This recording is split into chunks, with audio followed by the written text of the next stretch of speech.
প্রিয় শিক্ষার্থীরা, তোমাদের সবাইকে আসসালামু আলাইকুম রহমতুল্লাহ। আজকে তোমাদের চেঞ্জিং সেন্টেন্সের ভয়েস চেঞ্জ অফ ইন্টারোগেটিভ সেন্টেন্সের আলোচনায় তোমাদের সবাইকে ওয়েলকাম করছি। গত দিনের আলোচনাগুলোতে, গত ক্লাসগুলোতে আমি তোমাদেরকে দেখিয়েছি তুমি কিভাবে একটা অ্যাসার্টিভ সেন্টেন্সের প্যাসিভ করবা। হ্যাঁ, এখন যদি অ্যাসার্টিভ না এসে ইন্টারোগেটিভও মাঝে মাঝে পরীক্ষা আসতে পারে, এবং তুমি যখন কোনো কম্পিটিটিভ পরীক্ষা দিবা, বিশেষ করে বৃত্তি পরীক্ষা দিবা, তখন কিন্তু ইন্টারোগেটিভ থেকে প্রশ্ন থাকার সম্ভাবনা অনেক বেশি।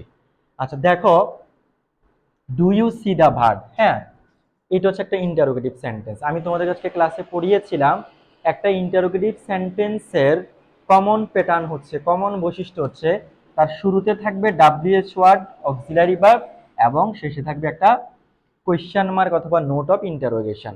তার মানে যখনই তুমি কোনো একটা সেন্টেন্সের শুরুতে ডাব্লিউএইচ ওয়ার্ড দেখতে পাবা কিংবা অক্সিলারি ভার্ব দেখতে পাবা এবং শেষে তুমি কোয়েশ্চেন মার্ক দেখবা, তখন তুমি সেই সেন্টেন্সটাকে কি বলবা?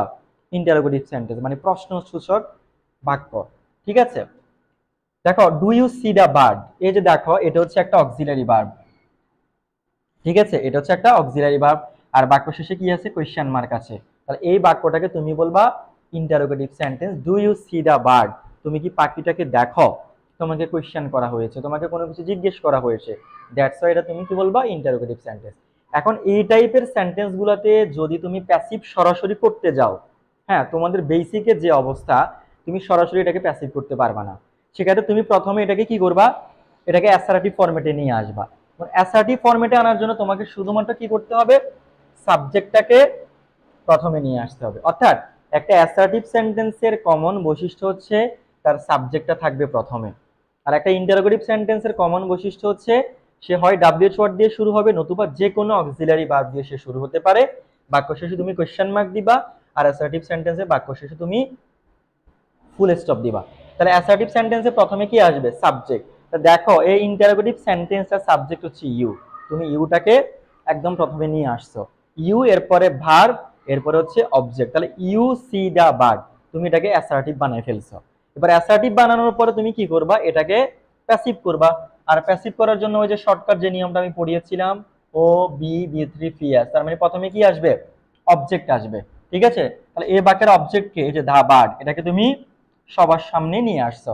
এবং ইউ সি দা বার্ড, এটা হচ্ছে সিম্পল প্রেজেন্ট টেন্স। তাহলে সিম্পল প্রেজেন্ট টেন্সে তুমি বি বার কোনটা বসে? এম ইজ অথবা আর। তাহলে দা বার্ডের সাথে কি বসে? ইজ বসে। তাহলে দা বার্ড ইজ, এরপরে ভার্বের 3 নাম্বার ফর্ম সিন, এরপর হচ্ছে প্রেপোজিশন বাই, এরপর হচ্ছে ইউ। আর তোমরা জানো ইউর সাবজেক্টিভ এবং অবজেক্টিভ ফর্ম দুইটা কি হয়? ইউ হয়, এটার কোনো পরিবর্তন হবে না। তাহলে তুমি প্রথমে ইন্টারোগেটিভ থেকে অ্যাসার্টিভে আনছো, অ্যাসার্টিভের পরে তুমি এটাকে প্যাসিভ বানিয়ে ফেলছো। এবার তুমি কি করবা? এবার করবো হচ্ছে প্যাসিভ ইন্টারোগেটিভ। যেহেতু তোমার বাক্যটা ইন্টারোগেটিভে দেওয়া, প্যাসিভ করার সময় এটাকে প্যাসিভ ইন্টারোগেটিভ করতে হবে। ঠিক আছে, তাহলে আমরা বলেছিলাম যে একটা ইন্টারোগেটিভ সেন্টেন্সের প্রথমে হয় ডাব্লিউএইচ ওয়ার্ড থাকবে, নতুবা অক্সিলারি ভার্ব থাকবে। দেখো এখানে ইজ আছে, ইজ তো হচ্ছে একটা বি ভার্ব, এটা হচ্ছে অক্সিলারি ভার্বের অন্তর্ভুক্ত। তাহলে তুমি এটাকে প্রথমে একদম সামনে নিয়ে আসবা, ইজ। এরপরে আনবা সাবজেক্ট, ইজ দা বার্ড, হ্যাঁ, সিন বাই ইউ। অর্থাৎ তুমি এই do you see the bird, এই বাক্যটাকে যখন তুমি ইন্টারোগেটিভ ফরম্যাটে নিবা, ইন্টারোগেটিভ প্যাসিভ ফরম্যাটে নিবা, এর অ্যান্সারটা হবে is the bird seen by you. ঠিক আছে, এবার দেখো did you see the man. হ্যাঁ, তাহলে এ দেখো এটাও শুরু হচ্ছে অক্সিলারি ভার্ব দিয়ে, বাক্য শেষে কোয়েশ্চেন মার্ক আছে, তুমি এটাকে কি বলবা? Interrogative sentence.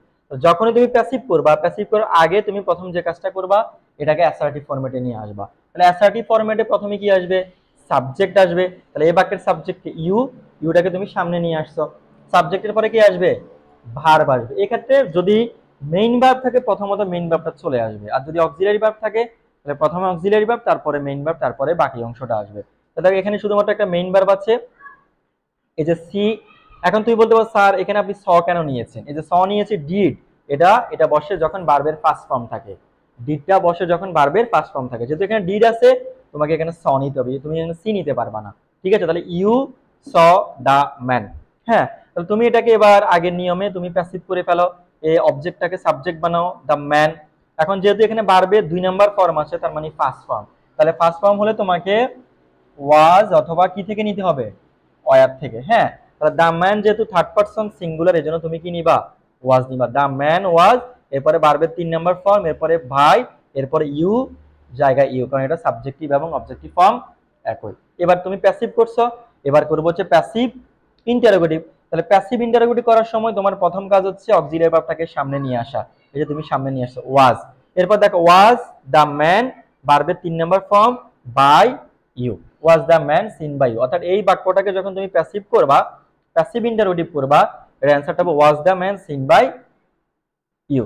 এরপর দেখো হ্যাজ হি ডান ইট, এই যে অক্সিলারি ভার্ব আছে, কোশ্চেন মার্ক আছে, তার মানে ইন্টারোগেটিভ সেন্টেন্স, তুমি অ্যাসার্টিভ ফরম্যাটে নিয়ে যাবা। তাহলে অ্যাসার্টিভ ফরম্যাটে প্রথমে কি আসবে? সাবজেক্ট, এরপর দেখো অক্সিলারি ভার্ব, মেইন ভার্ব, এরপর হচ্ছে আদার্স। তাহলে হি হ্যাজ ডান ইট, এটাকে তুমি প্রথমে অ্যাসার্টিভ ফরম্যাটে নিয়ে আসছো, এরপরে তুমি প্যাসিভ করবা। হ্যাঁ, তো প্যাসিভ করার জন্য প্রথমে অবজেক্টটাকে সাবজেক্ট বানাবা, এই যে অবজেক্টটাকে আমি সাবজেক্ট বানাইছি, আর ইট এর সাবজেক্টিভ এবং অবজেক্টিভ ফর্ম দুইটাই কি একই। তাহলে ইট হ্যাজ, আর এই যে বিন, তোমরা জানো প্রেজেন্ট পারফেক্ট, তুমি যখনই প্রেজেন্ট পারফেক্টের প্যাসিভ করবা তখন তোমাকে কি আনতে হবে? বিন আনতে হবে। অর্থাৎ সিম্পল প্রেজেন্টে যেরকম এম ইজার আসে, সিম্পল পাস্টে ওয়াজ ওয়্যার আসে, সেরকম প্রেজেন্ট পারফেক্টে তোমাকে কি আনতে হয়? বিন আনতে হয়। তাহলে ইট হ্যাজ বিন, এরপরে ভার্বের 3 নম্বর ফর্ম বাই হিম। এই যে দেখো হি, এটার অবজেক্টিভ ফর্ম হচ্ছে কি? হিম। তাহলে এখন তুমি এটাকে কি করবা? প্যাসিভ ইন্টারোগেটিভ করবা। তাহলে যখনই ইন্টারোগেটিভ করবা প্রথমে আসবে অক্সিলারি ভার্ব, তাহলে হ্যাজ, এরপরে সাবজেক্ট, হ্যাজ ইট বিন, ভার্বের 3 নম্বর ফর্ম বাই হিম, এবং তোমাকে একটা কি দিতে হবে? কোশ্চেন মার্ক দিতে হবে।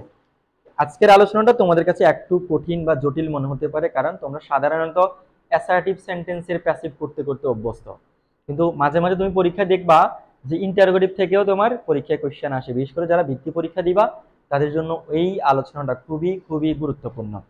সো তোমার যদি ডিরেক্ট ইন্টারোগেটিভ থেকে প্যাসিভ করতে প্রবলেম হয়, সেক্ষেত্রে তুমি বাক্যটাকে প্রথমে অ্যাসার্টিভ ফরম্যাটে নিয়ে যাবা। ঠিক আছে, অ্যাসার্টিভ ফরম্যাট থেকে তারপরে তুমি প্যাসিভ বানাবা, এরপরে তুমি প্যাসিভ ইন্টারোগেটিভ করবা, তাহলে তোমার জন্য করাটা একটু সহজ হবে। হ্যাঁ, সো আমি আমার জায়গা থেকে সর্বোচ্চ চেষ্টা করছি যে তোমরা যাতে বেসিকটা ধরতে পারো। ইংরেজি মূলত হচ্ছে বেসিকের খেলা, যার বেসিক যত বেশি স্ট্রং সে ইংরেজিতে তত বেশি ভালো, কিংবা সে ভালো করতে পারে। সো তোমরা সবাই ভিডিওটা ভালোভাবে দেখবা, দেখে নোট করবা। এরপরে যদি কোথাও কোনো প্রবলেম হয় আমাকে কালকে ক্লাসে অবশ্যই জানাবা। তোমাদের সবার জন্য শুভকামনা। সবাইকে আসসালামু আলাইকুম ওয়া রাহমাতুল্লাহ।